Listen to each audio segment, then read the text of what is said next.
ang basehan ng Diyos sa kanyang pagpili sa tao? Unfair ba ang Diyos sa kanyang pagpili?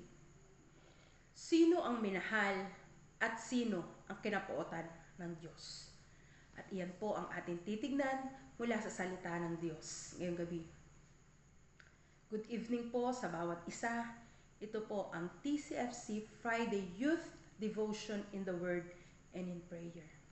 Bago po tayo magpatuloy ngayong gabi sa salita ng Diyos, tayo po muna ay dudulog sa ating pong Panginoon sa pananalangin at ating pong itataas ang ating mga kapatid na nagbigay ng kanilang mga pangalan para po sa kanilang prayer request sa ating pong Diyos na buhay. Mabuti at tapat na Diyos, kami po ay nagpapasalamat, nagpupuri sa iyong kabutihan, sa iyong katapatan sa buhay namin.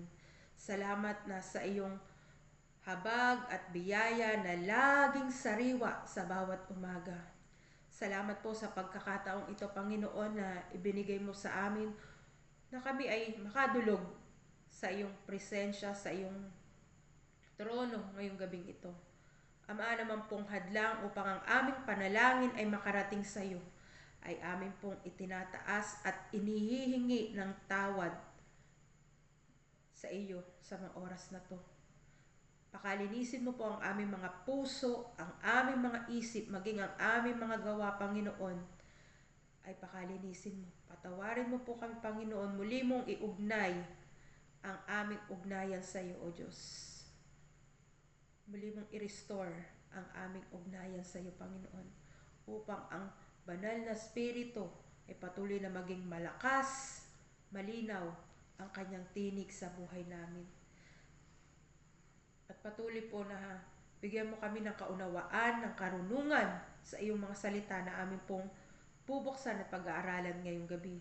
Naway ito'y kumilos, gumawa sa aming mga buhay, patuloy na maging sandigan namin sa paglakad namin sa pananampalataya sa iyo, Panginoong Yesus. At amin din pong itinataas, Ama, ang mga pangalan ng aming mga kapatid sa mga oras na to. Na ito po ay sina Rogelio Naya Jr., Edwin Quiere, Rolly and Maricel Hilahan, Bernadette Asunto, Joshua Dave Quiñones, Raquel Bambo, Maricon Gok, Medi Katapusan, Pastor Ronel Evangelista, Maylin de Rojas, Jerica Lopez, Joanna Fetabion, Isidro Mercado, Dionisha Malaza, Purple Jewel Pugal, Fe Peñueco, Donna Rose Alcantara, Gina Lynn Sulapat, Badong Celyes, John Reggie Vocal, Josephine Gomez, Ruel Anota, Vanji Vocal kasama sina Noah Catolos, Nora Celyes, Gina Marcoleta, Remedios de la Cruz, Jervy Alcantara, Alan Ojano, Negi Arcega, Dina Matawaran, Raymer Melendres, Lourdes Flores Pugal, Lourdes Flores Penal, Evelyn Lorica, Jonathan Martin, Rachel Custodio, Myla Bendanya, Romilyn Balani, Erlin Romero, Mitsilin Tongohan, Marjorie Lovendino, Cleope Sinugat, John Paul Vismonte, Sid Pitoral, at Thanksgiving po sina Gina Dolores Regino at Nito Paulino. Lord, ito po mga kapatid kong ito na nagtaas ng kanilang mga pangalan ay hindi ko man po alam kung ano pong kanilang request sa iyo, pero Lord, sa mga oras na to, ikaw lang po nakababatid at nakakalam ng kanilang nire-request sa iyo. Ama, kung sila man po ay may mga sakit sa mga oras na to, ang kaginhawaan ng kanilang katawan at ang patuloy na pagtitiwala nila ay sa iyo lamang ilaga at wala na pong iba. Bigyan niyo po sila ng lakas, ng loob, kaginhawaan ng katawan at patuloy, Panginoon, na palakasin, patatagin ang kanilang pananampalataya sa iyo, Panginoon. Maging po ang aming mga kapatid na nagpapasalamat na sina Gina Dolores Regino, Nito Paulino. Lord, salamat sa prayer, sa katugunan sa kanilang panalangin. na iyong ipinagkaloob. Patuloy na palakasin niyo po sila, patatagin ang kanilang kalusugan, lalo tigit ang kanilang mga pananampalataya.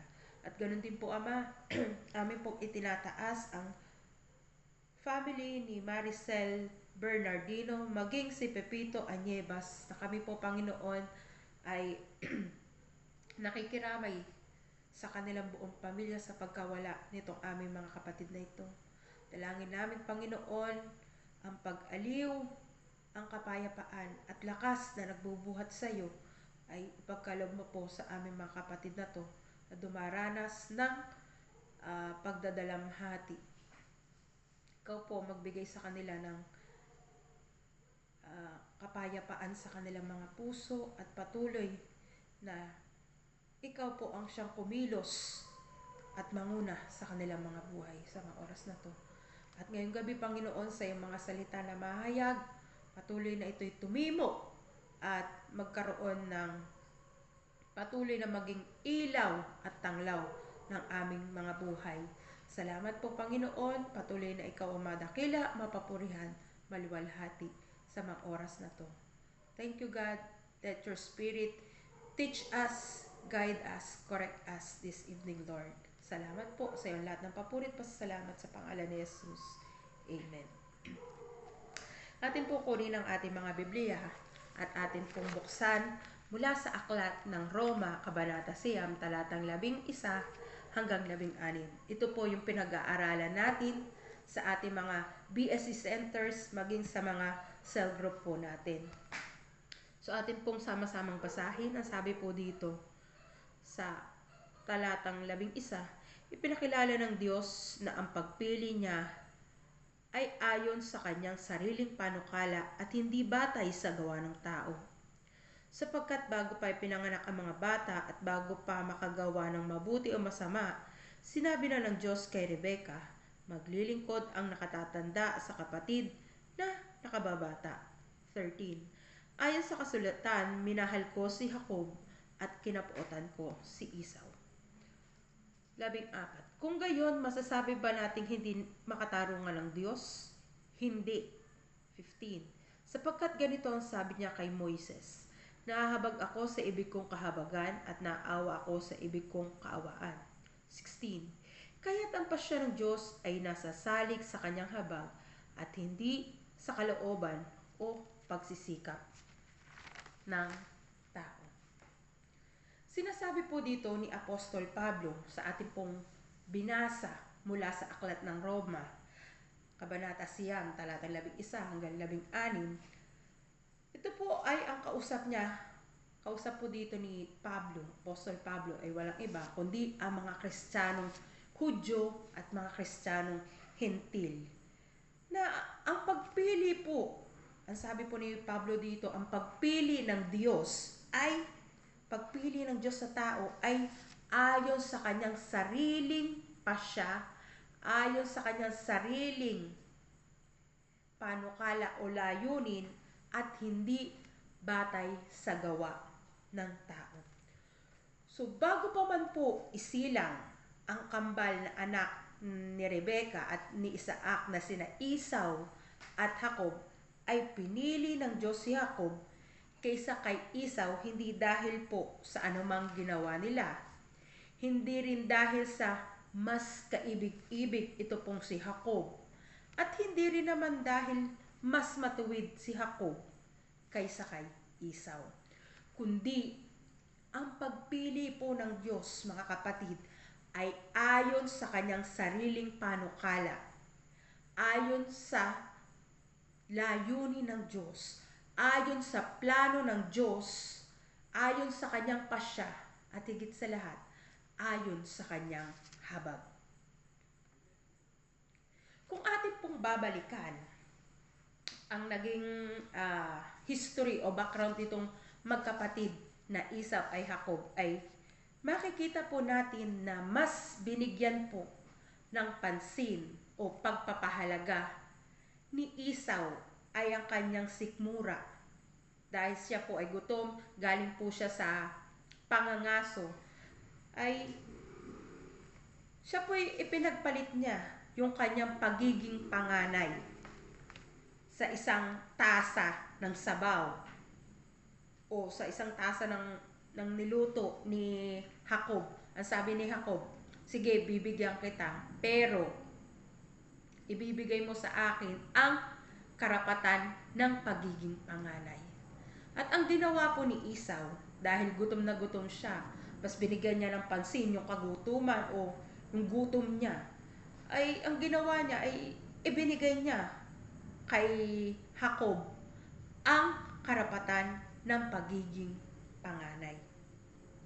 Hindi niya inisip yung pong pagkahirang sa kanya ng Diyos.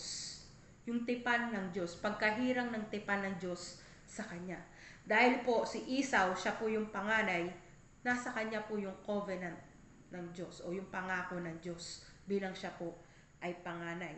So, nagpakita po dito si Esau ng pagwawalang bahala sa matuwid na pamantayan ng kanyang mga magulang patungkol sa pag-aasawa ng hindi kalahi.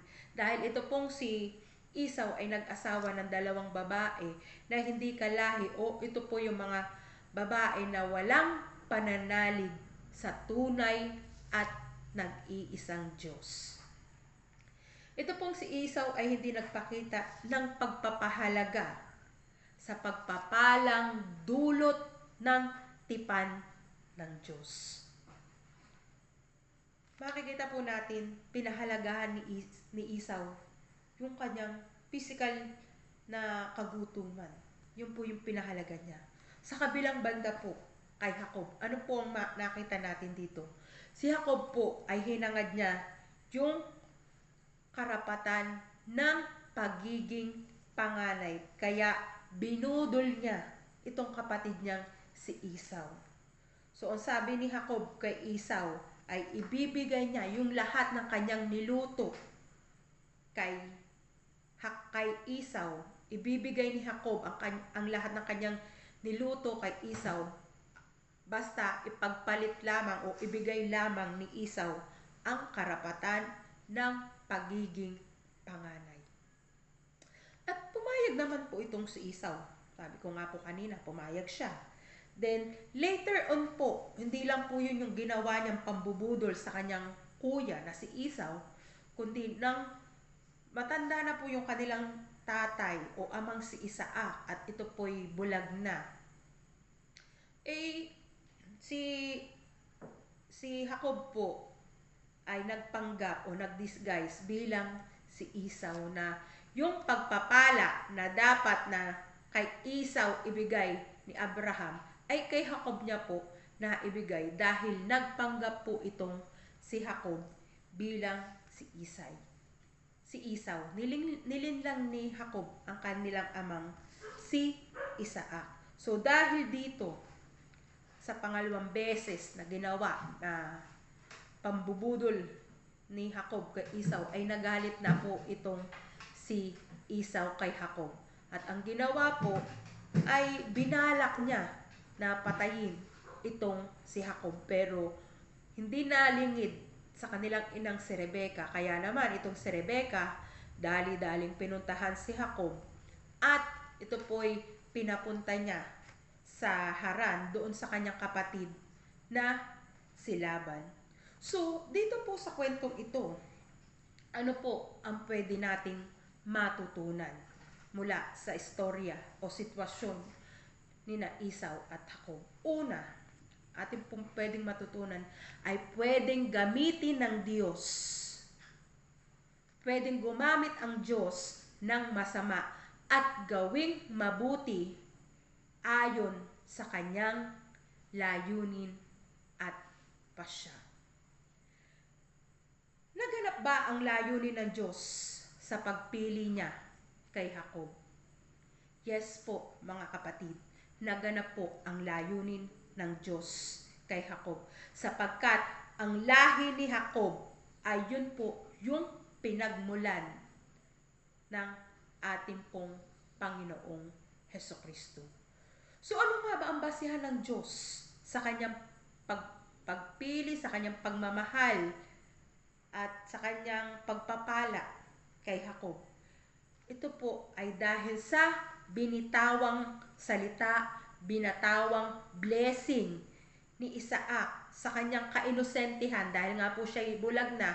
Hindi niya po nalaman na ito po ay nagpapanggap lang tong si Jacob na si Esau, sapagkat si Jacob po ay binihisan ng kanyang inang si Rebecca ng balahibo noong kanyang pinatay na hayop, at iyon ang ipinasuot. Pero ilang beses pong tinanong ni Isaac si Jacob kung sino siya. Sabi niya ay si Esau po siya. So ganun niya nilinlang yung kanyang ama.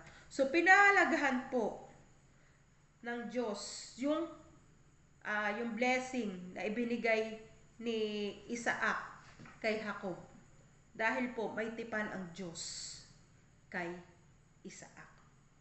Sa atin ngayon, inaasahan ng Diyos na igalang natin ang salitang ating binitiwan sa pagpapahayag po ng pananampalataya natin, sa pagpapahayag ng pakikipag-isa natin, sa pagsunod natin sa ating pong Panginoong Hesukristo.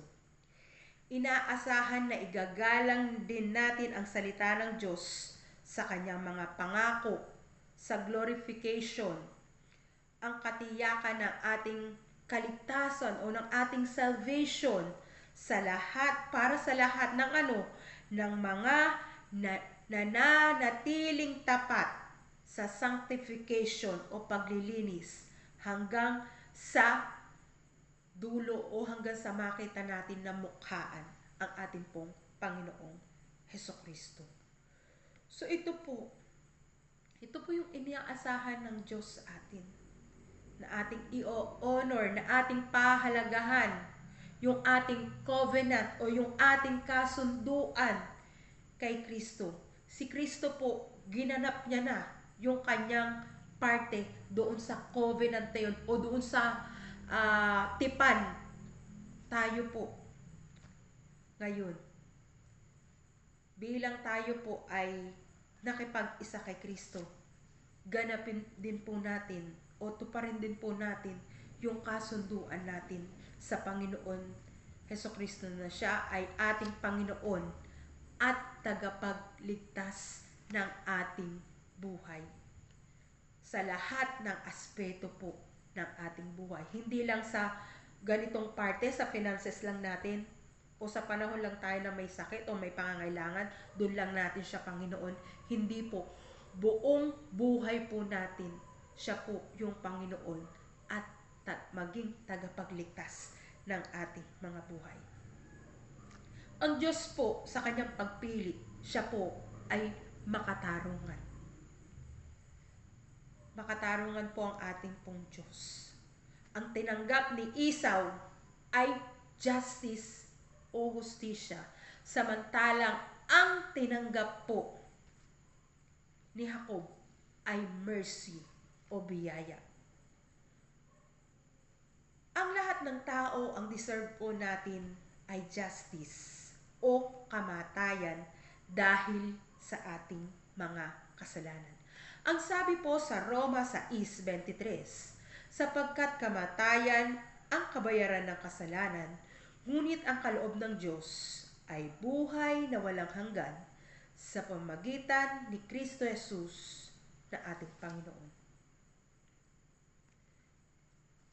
Pero kung po tayo ay nananampalataya, nananalig, at nakipag-isa kay Kristo sa kanyang nakipag-isa tayo sa Kanya, meron tayong tipan, meron tayong kasunduan sa ating pong Panginoong Hesus. Ang matatanggap po natin ay walang iba kundi habag, mercy, grace o biyaya ng ating pong Panginoong Hesukristo.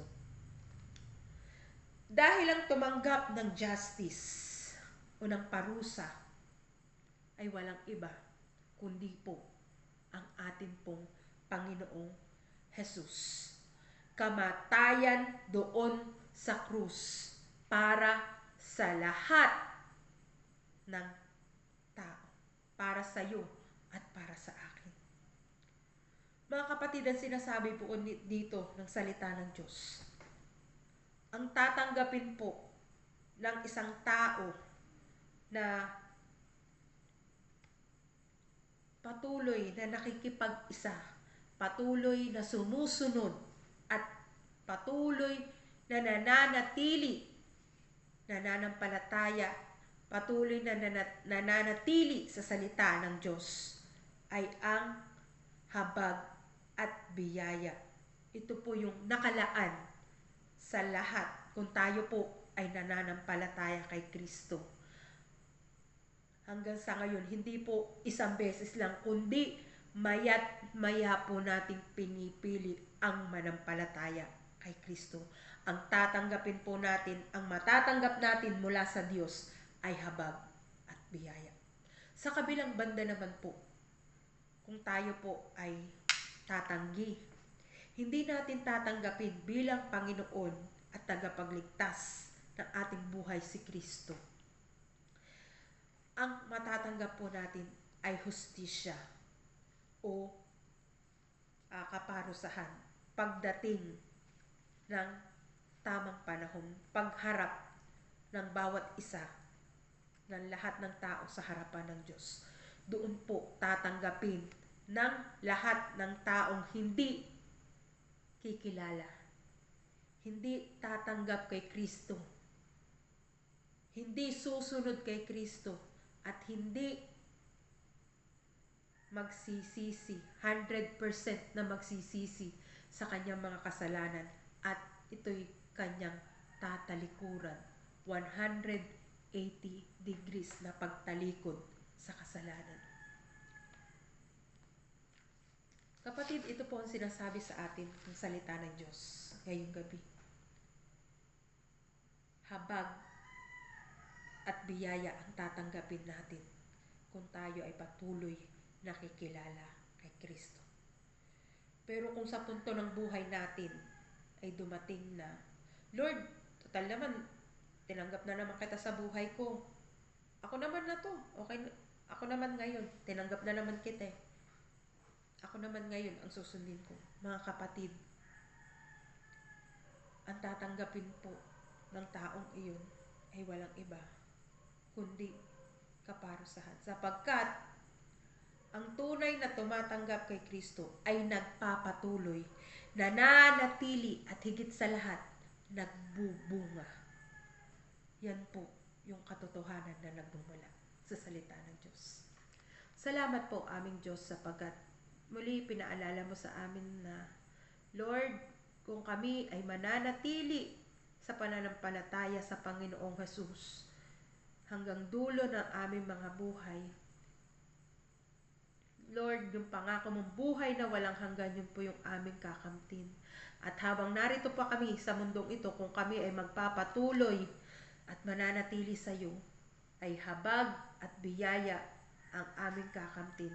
At tutulungan mo pa kami sa pamamagitan ng banal na Espiritu na mapagtagumpayan namin ang takbuhin na inilaan mo sa amin sa pananampalataya sa iyo, Panginoon. Tutulungan mo kami matapos iyon hanggang sa dulo na makita ka namin ng mukhaan at i-welcome mo kami at sabihin mo, welcome my good and faithful servant. Salamat, Panginoon. Sapagkat, Lord, yung masama ay kaya mong gawing mabuti upang maganap ang iyong layunin sa buhay namin.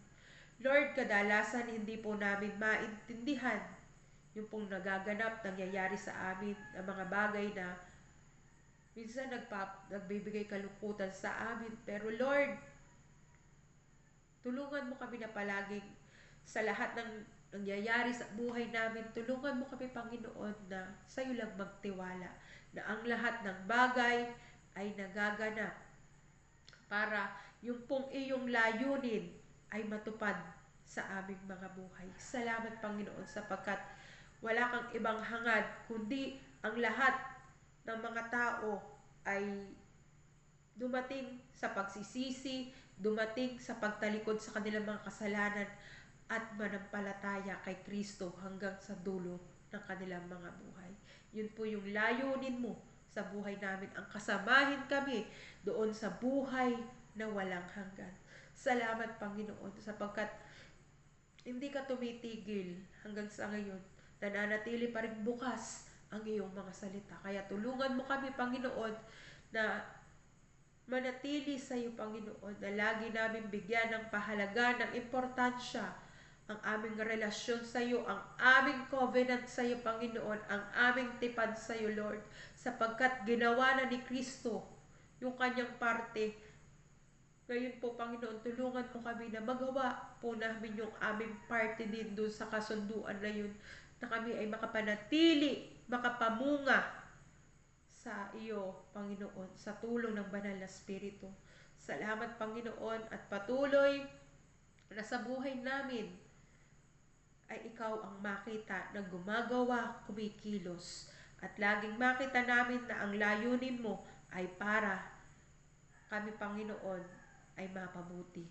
Salamat po sa buong sanlinggo, sa iyo namin pinakakatiwala at itinataas ang lahat. Alam namin, Panginoon, na ikaw yung Diyos at yun po yung pangako mo na sa lahat ng pagkakataon, kami po ay ikaw po ay aming kasama sa lahat ng oras. Kaya maraming salamat, Panginoon. Patuloy na ikaw ang madakila, mapapurihan. Sa iyo lahat ng pagpuri, pagsamba at pagdakila sa tanging pangalan ng iyong anak na si Jesus. Amen. Magandang gabi po sa bawat isa. God bless you all.